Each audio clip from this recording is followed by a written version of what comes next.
और जहाँ ये सब एक नई प्रवृत्ति का जन्म हुआ है, सगुना रीजनरेटिव टेक्निक, मिट्टी को रीजनरेट करना।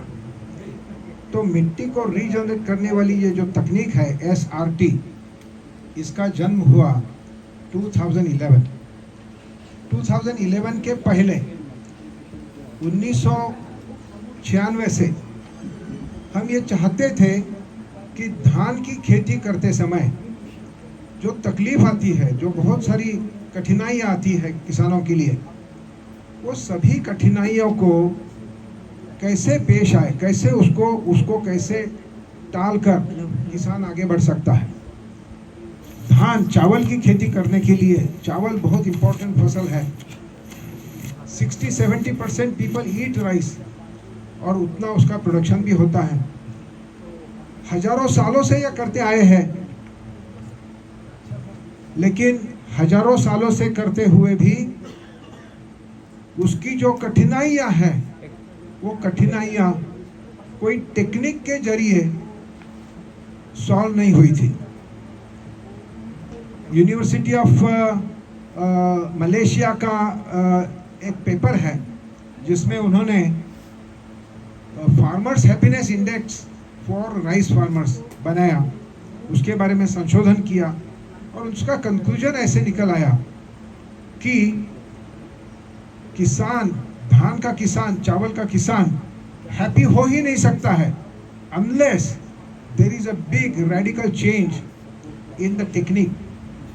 वो टेक्निक, तो वो जब मैं पढ़ा देखा तो मेरे ध्यान में आ गया कि अरे हम भी उसी से गुजर रहे हैं, कठिनाइयाँ कठिनाइयाँ और कठिनाइयाँ। धान का, चावल का किसान समझा जाता है कि गरीब किसान, बहुत पुअर किसान, और धान का किसान को कुछ खेती के बारे में कुछ ज़्यादा समझता नहीं है, ऐसे लोग बोलते हैं। तो उसका मतलब ऐसा है कि धान का किसान की प्रतिष्ठा भी आम किसानों में वो भी एकदम लास्ट ग्रेड है। तो वो सब मुझे अंदर से बहुत चुभता था, अंदर से बहुत दुख होता था।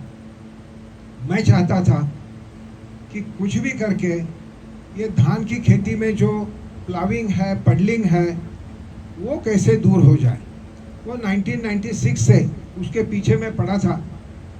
धीरे धीरे आगे बढ़ते 2011 में ये SRT का पहला जन्म हुआ।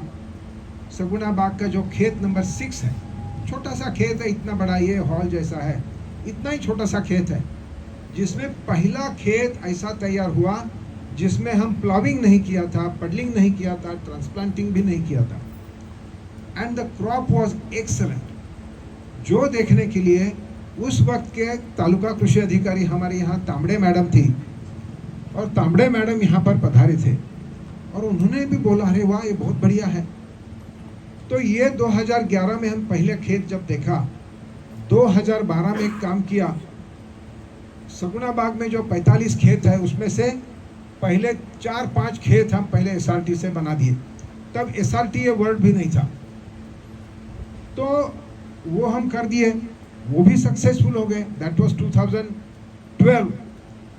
सो 2012 के बाद मुझे ऐसा लगा कि किसानों के पास ये जाके ले जाना चाहिए।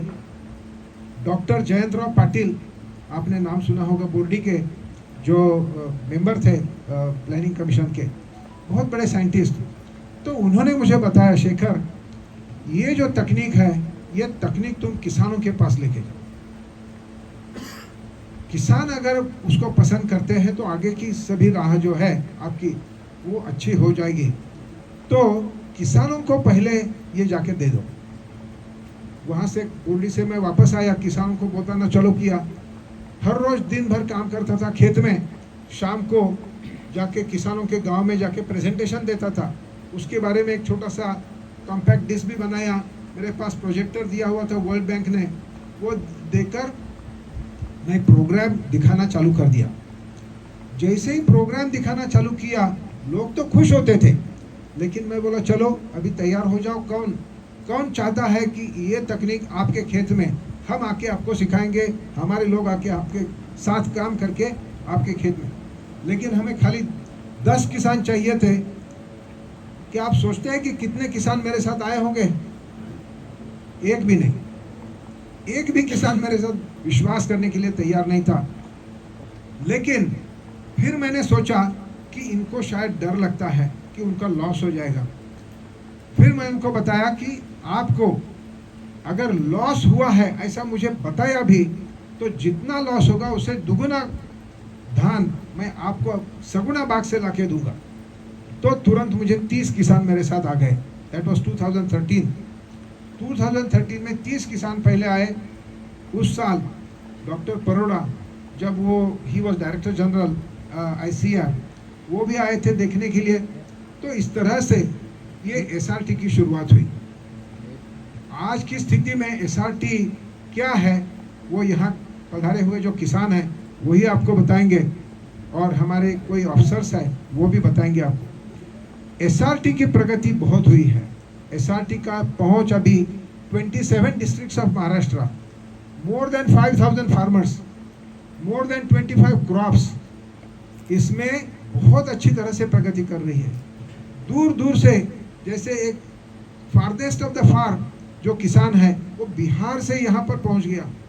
उन्होंने YouTube पर देखा कि क्या कर रहे हैं SRT वाले, वो भी ऐसे ही ढूंढ रहे थे, वो भी परेशान थे। यंग आदमी, ही वॉज लुकिंग फॉर कुछ बदलाव, सो ही फाउंड अस आउट। वो यहाँ तक पहुँचे। It was a surprise. Early in the morning he was at the gate, और वो जिस तरह से बात कर रहे थे, हमारे गेट पर जो आदमी था उसको बोलते यहाँ नहीं है, वो पुट्ठा की कंपनी जहाँ ज़्यादा UP के लोग हैं उधर आगे जाओ। तो उतने में मेरे ध्यान में आ गया। मैं दौड़ के गया, उसको पकड़ के लाके पहले चाय पिलाया, पहले बैठो भाई, तो किसान है। तो इस तरह से बिहार में अभी सक्सेसफुल हुआ है। वो भी उसका दूसरा फसल है। बिहार इज द फारदेस्ट, लेकिन गुजरात, मध्य प्रदेश, आंध्र प्रदेश, तेलंगाना, ऐसे आजू बाजू के स्टेट्स में भी अभी वो धीरे धीरे फैल रहा है। तो आज हम किसानों की स्टोरी आपको आपके साथ सुनाना चाहते हैं। किसान आपको बताएंगे कि वो कैसे है। इसमें ज़्यादा करके जो हमें जो मेन बेसिक प्रिंसिपल्स मैं देख रहा हूँ कि उसमें क्या क्या हो रहा है। एक तो किसान हैप्पी हो रहा है। जो भी किसान ने अपनाया, with in 2 months he looks at his field और वो हैप्पी हो जाता है। तो ये बहुत बड़ी बात है कि किसान अंदर से अगर हैप्पी होता है, कॉन्फिडेंट होता है, तो देन हमारे मराठी में एक कहावत है, प्रयत्न वाळू से कणर गड़िता तेल ही गड़े। मतलब रेत को भी विथ कॉन्फिडेंस अगर घसीटो तो उसमें से ऑयल निकल आएगा। तो वो होते जा रहा दिखाई दे रहा कि किसान हैप्पी हो रहे हैं, उनका कॉन्फिडेंस बढ़ रहा है, उनकी मिट्टी अच्छी हो रही है, उनका फसल की लागत कम हो गई है, उनका प्रोडक्टिविटी बढ़ गया है। ये सब हम यहाँ पर जो पधारे हुए किसान हैं दूर दूर से, उनसे हम आपको मिलाना चाहते हैं, और वो आपके साथ शेयर करेंगे अपना अनुभव और आपको सब बताएंगे। तो मेरे ख्याल से मैं अभी रुकता हूँ। और रीजनरेटिव एग्रीकल्चर जो है हमारा जो उद्देश्य है, टू रीजनरेट सॉइल। बहुत हजारों सालों से, स्पेशली जब से वो इंडस्ट्रियल रिवोल्यूशन आ गया, ट्रैक्टर्स एंड लोहे के प्लाउज एंड रोटोवेटर्स को डॉक्टर MS जाट बोलते हैं, ठोकावेटर। मतलब बहुत वो ठोक पिटाई करता है अपनी भूमाता की। तो ठोकावेटर जो है वो बहुत मुश्किल करता है। वो कैसे रुके, सॉइल की हेल्थ कैसे अच्छी हो जाए। अगर सॉइल हेल्दी होती है तो फूड भी हेल्दी होता है, और वो सभी कठिनाइयाँ कम होती है किसानों की। वातावरण में भी जो कार्बन सिक्वेस्ट्रेशन होना जरूरी है, वो भी बदलाव कैसे आ सकता है, ये सब आते हुए दिखाई दे रहा है। ये जो बदलाव है, ये बदलाव SRT के वजह से जो है वो किसानों को मिले, किसान जल्दी से जल्दी हैप्पी हो जाए, इस देश के आम समाज को अच्छा फूड मिले, हेल्दी फूड मिले, ये हमारी इच्छा है। उसके लिए हमारी टीम काम कर रही है। हमारी टीम भी यहाँ सब मौजूद है। तो हम अभी थैंक यू वेरी मच कि आप सब लोग आए हैं। डॉक्टर साहब बहुत बहुत धन्यवाद, आप आने के वजह से ये सब बाहर आई है।